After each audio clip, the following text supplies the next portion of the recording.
बिस्मिल्लाहिर्रहमानिर्रहीम रब्बी यस्सिर वला तुअस्सिर वतम्मिम बिल खैर व बिका नस्तईन। आज का जो हमारा टॉपिक है वह है ट्रिग्नोमेट्रिक फंक्शंस यानी तकूनियाती निस्बतें। ये तकूनियाती निस्बतें कितनी इम्पोर्टेंट हैं, चैप्टर नंबर 7 है 10th क्लास का, और इसके अंदर थोड़ी सी कंफ्यूज करने वाले ऐसे टॉपिक्स हैं, ऐसे नुक्ते हैं, ऐसे पॉइंट्स हैं, उनको आज डिस्कस करने की कोशिश करेंगे। उनमें सबसे पहले जो है वो है एंगल्स की स्टैंडर्ड फॉर्म यानी जाविये की मेयारी सूरत। ये बहुत आसान है, कोई मुश्किल नहीं है, लेकिन इसको सबसे पहले डिस्कस करना इसलिए ज़रूरी है क्योंकि यहाँ से हम आगे बढ़ेंगे तो इस पर हम बात करना जो है वो इसलिए ज़रूरी है। जो स्टैंडर्ड फॉर्म है, एंगल क्या होता है जी? एंगल क्या है कि जो आपको पता है कि दो रेस होती हैं, उनका जो एंड पॉइंट सेम होता है, तो उससे हम एक एंगल जो है वो हमारे सामने आता है। तो अब अगर आप देखें उसकी जो स्टैंडर्ड फॉर्म है, देखें ये एक हॉरिजेंटल लाइन है और एक इसी तरह ये वर्टिकली लाइन है। तो जो हॉरिजेंटल लाइन है इसे एक्स एक्सिस के नाम से पहचानते हैं, और ये जो वर्टिकली लाइन है ये वाई एक्सिस के नाम से पहचानी जाती है।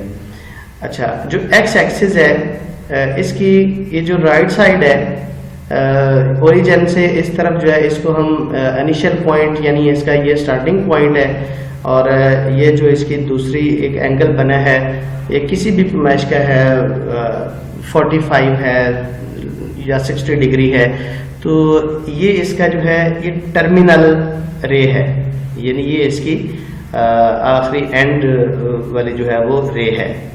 तो इससे एक एंगल जो है वो बन रहा है।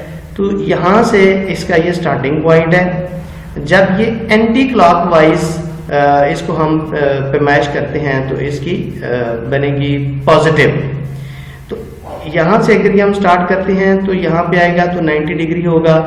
यहाँ से जब ये स्ट्रेट लाइन हो जाएगी तो आप पता है 180 डिग्री हो जाएगा, और इसी तरह जब ये मजीद आगे घूमेगा तो 270 डिग्री, और यहाँ पे जब इसका सर्कल कंप्लीट हो जाएगा तो ये 360 डिग्री हो जाएगा।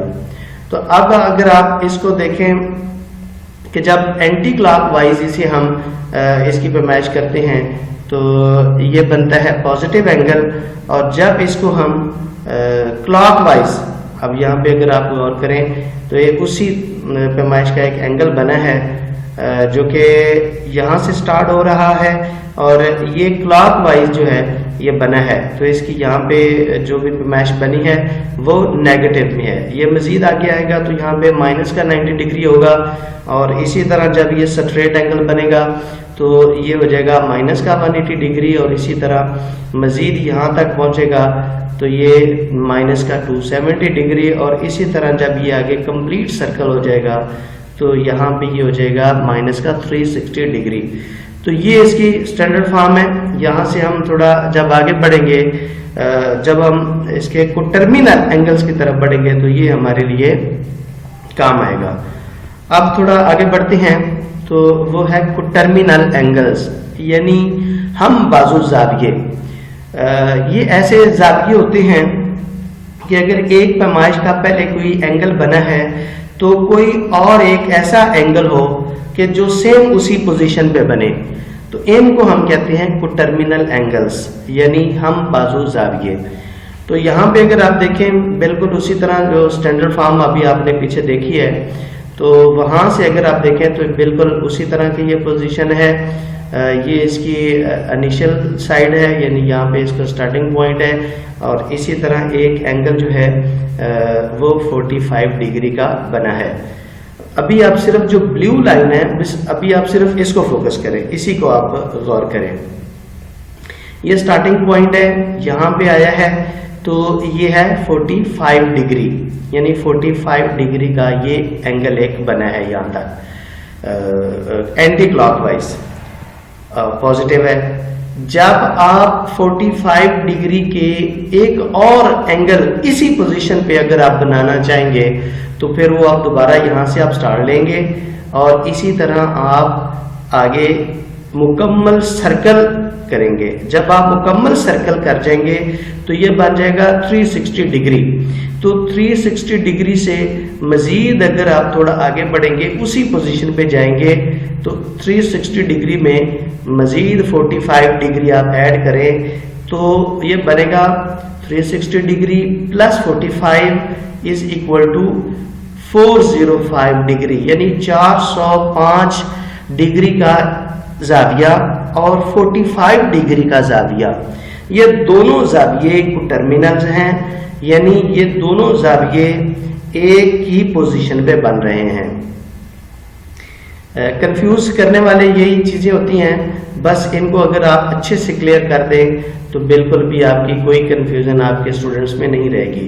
कि देखें, अगर ये 45 डिग्री का एंगल बना है तो दोबारा तो यहीं पे आके वापस तो नहीं आ सकते ना, तो 45 डिग्री से आप मजीद आगे ही जाएंगे, यानी पूरा एक दोबारा सर्कल करेंगे और उस सर्कल के बाद दोबारा घूम के आप जब उसी पोजीशन पे आएंगे तो इस तरह ये उसका टर्मिनल एंगल बनेगा। अगर पहले 45 डिग्री है तो दोबारा उसी पोजीशन पे आने के लिए आपको दोबारा सर्कल पूरा करना है। सर्कल पूरा करने के बाद मजीद आगे जितनी उसकी पोजीशन है वहां तक जाएंगे तो वो उसका टर्मिनल एंगल होगा। इसी तरह अगर आप उसका नेगेटिव टर्मिनल अगर आप फाइंड आउट करना चाहेंगे तो वो आप क्लॉकवाइज आप उसे घुमाएंगे। यहाँ से अगर आप उसे स्टार लेते हैं तो ये इसका इनिशियल साइड है। यहाँ से अगर रेड कलर को अगर आप देखें तो चूंकि जब हम क्लॉकवाइज उसे घुमाएंगे तो उसकी पैमाइश है जो वो नेगेटिव होगी। तो यहाँ से जब हम घूम के वापस उसी जगह पे 45 डिग्री पे आएंगे तो ये बनेगा माइनस का 315, यानी टोटल जो सर्कल होता है, टोटल जो सर्कल है वो है 360 डिग्री का माइनस का 360 डिग्री। तो चूंकि उसमें 45 डिग्री का एंगल जो है वो बना हुआ है, तो पूरे सर्कल में से जो 45 डिग्री है उसको अगर आप निकाल देंगे तो जो पीछे जो पैमाइश आपकी रह जाएगी वो माइनस का 315 डिग्री एंगल बचेगा। तो इस तरह 45 डिग्री का जो नेगेटिव टर्मिनल है वो उसका बनेगा माइनस 315, यानी नेगेटिव 315 का और 45 डिग्री का ये दो ऐसे एंगल हैं जो हम बाजू हैं एक ही पोजीशन पे बन रहे हैं। तो ये नेगेटिव टर्मिनल है और जो अभी पहले से किया 45 डिग्री के साथ 405, यानी ये पॉजिटिव में 45 और 405 ये को टर्मिनल है और 45 के साथ नेगेटिव माइनस 315 जो है ये उसके साथ नेगेटिव को टर्मिनल एंगल है। अब हम पढ़ते हैं यूनिट सर्कल।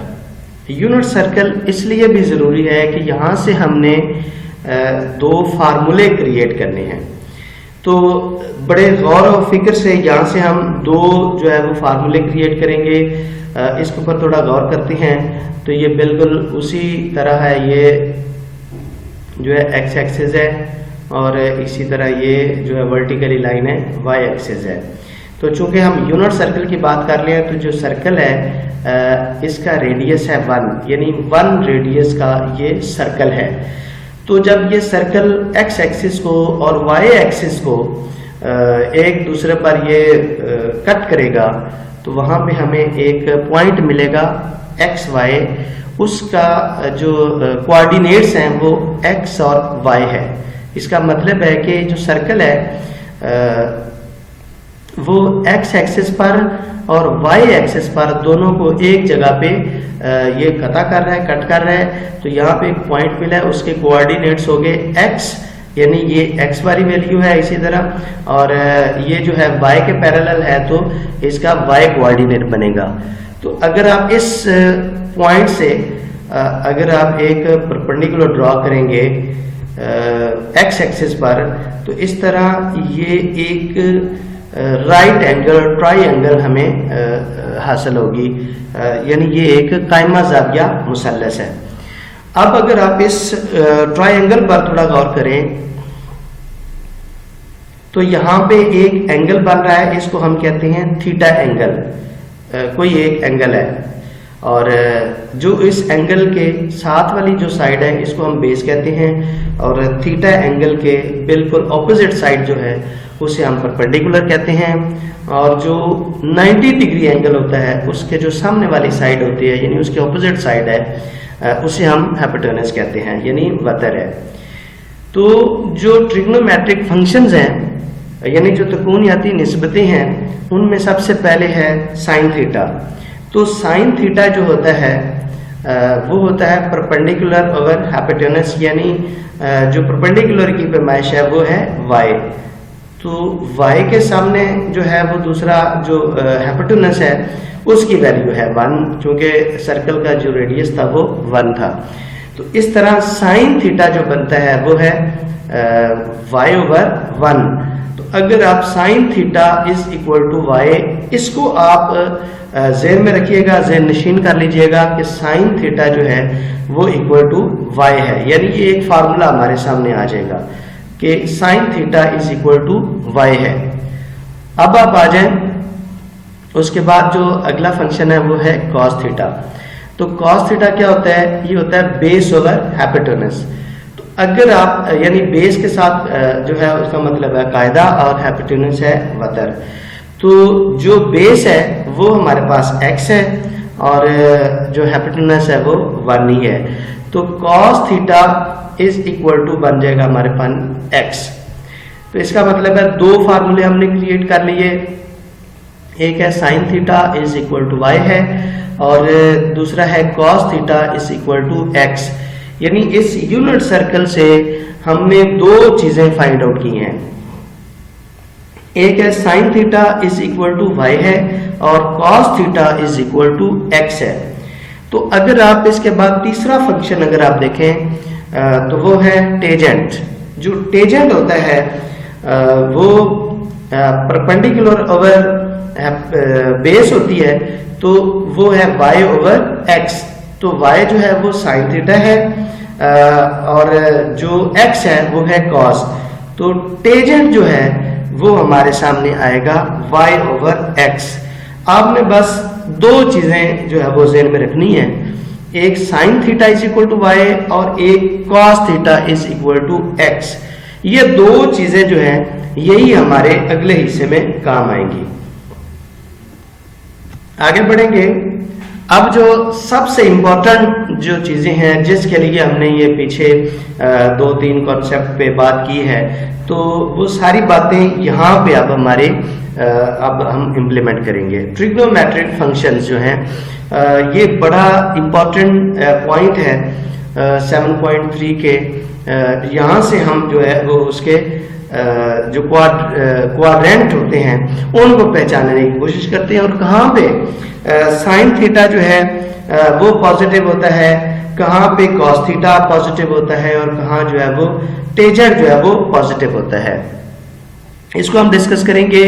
सबसे पहले हम देखेंगे कि ये इसका फर्स्ट क्वाड्रेंट है और इसी तरह ये इसका सेकंड क्वाड्रेंट है और ये थर्ड क्वाड्रेंट है और ये फोर्थ क्वाड्रेंट है। हमने पढ़ा है कि जो फर्स्ट क्वाड्रेंट है यहाँ पे x भी पॉजिटिव होता है और y भी पॉजिटिव होता है, यानी ग्रेटर देन 0 है यहाँ पे x भी और ग्रेटर देन 0 है y भी। तो अब आप गौर करें, sine theta is equal to y था, y पॉजिटिव है यहाँ पे फर्स्ट क्वाड्रेंट में, तो साइन थीटा जो है वो फर्स्ट क्वाड्रेंट में पॉजिटिव होगा। cos theta equal to x है, x फर्स्ट क्वाड्रेंट में पॉजिटिव होता है, तो x पॉजिटिव है तो cos थीटा भी यहाँ पे पॉजिटिव है। चूंकि उसके बाद है टेजेंट, तो टेजेंट का ताल्लुक दोनों के साथ है, y और x दोनों पॉजिटिव है, तो पॉजिटिव पॉजिटिव ये भी पॉजिटिव रहेगा। तो यहाँ पे ये तीनों फंक्शन जो है ये यहाँ पे पॉजिटिव रहेंगे।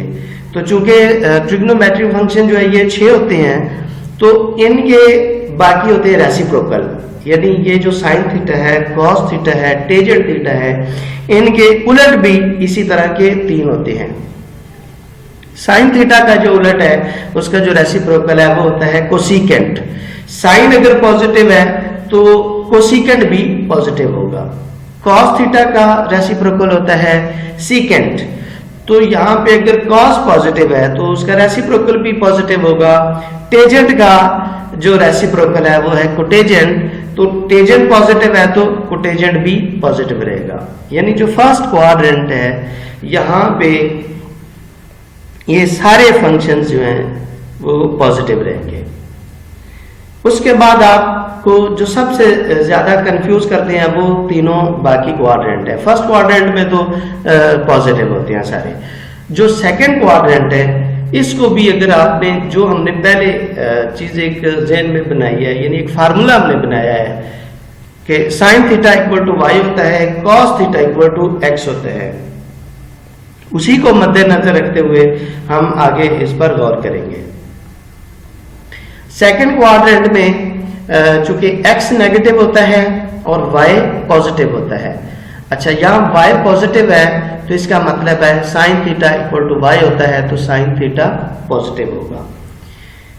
यानी y जो है वो पॉजिटिव है तो साइन थीटा पॉजिटिव होगा। तो साइन का जो उलट है यानी उसका जो रेसिप्रोकल है वो है कोसिकेंट, तो यहाँ पे कोसिकेंट भी पॉजिटिव रहेगा। cos theta equal to x है, x यहाँ पे नेगेटिव है तो cos थीटा नेगेटिव होगा और इसका जो रेसिप्रोकल है सीकेंट वो भी यहाँ पे नेगेटिव होगा।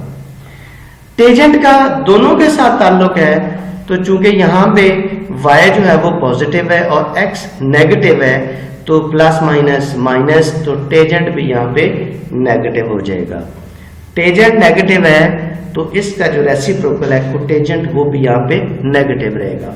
सेकंड क्वाड्रेंट में सिर्फ साइन फैमिली जो है वो यहाँ पे पॉजिटिव रहेगी और बाकी सारे फंक्शन जो है वो यहाँ पे नेगेटिव होंगे। थर्ड क्वाड्रेंट में आएंगे तो थर्ड क्वाड्रेंट में अगर आप देखें तो यहाँ पे x भी नेगेटिव होता है और y भी नेगेटिव होता है। तो इस तरह sine theta equal to y है तो साइन थीटा नेगेटिव रहेगा। साइन की जो फैमिली है यानी उसका जो रेसिप्रोकल है कोसिकेंट वो भी यहाँ पे नेगेटिव रहेगा।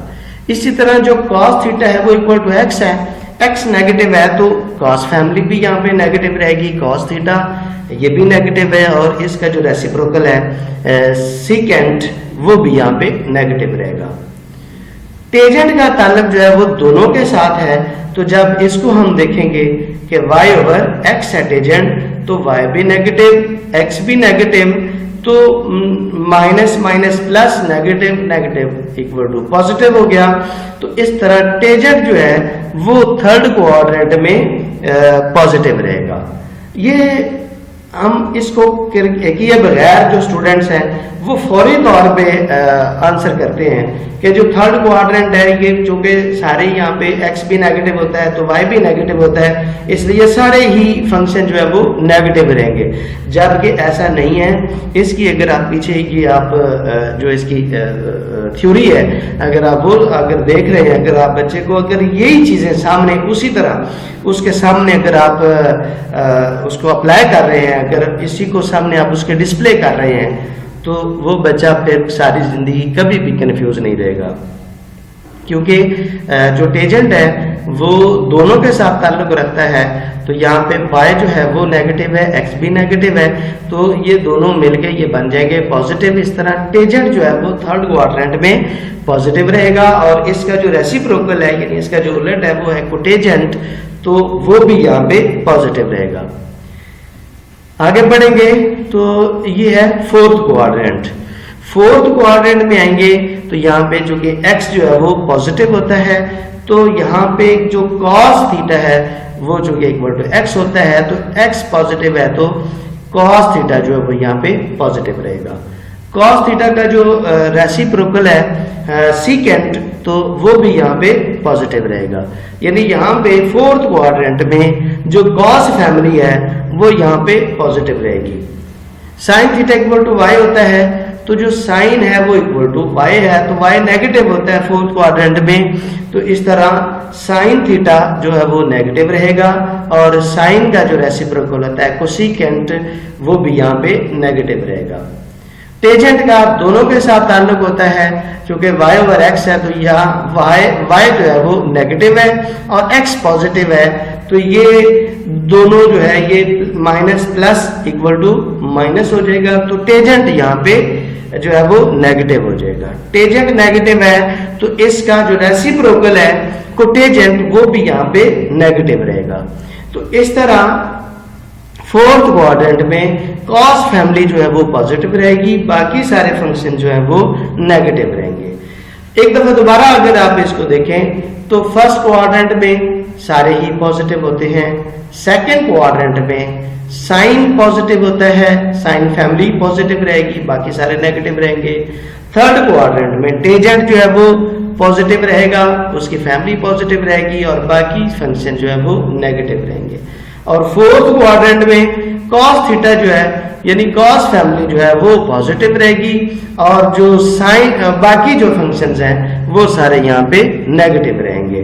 तो इस तरह ये जो हमने अभी 3-4 पॉइंट्स को डिस्कस किया है, अगर इनको इसी तरतीब के साथ अगर आप अपनी क्लास में इसको अगर आप डिस्कस करेंगे, स्टूडेंट्स को साथ लेके चलेंगे, तो उम्मीद रखता हूं कि आपके जो स्टूडेंट्स हैं या आपके जो कंफ्यूजन है वो भी दूर हो जाएंगी और आपके स्टूडेंट्स कभी भी इसमें कंफ्यूज नहीं रहेंगे। इसके बाद आगे चूंकि कुछ ऐसे क्वेश्चंस हैं कि उनका हमने जो है वो क्वाड्रेंट पहचानना होता है और फिर उन क्वेश्चन को सॉल्व करना होता है, तो ये थ्योरी करवाने के बाद आपके बच्चे जो है वो कभी भी इसमें परेशान नहीं होंगे, ना आप परेशान होंगे ना आपके स्टूडेंट परेशान होंगे।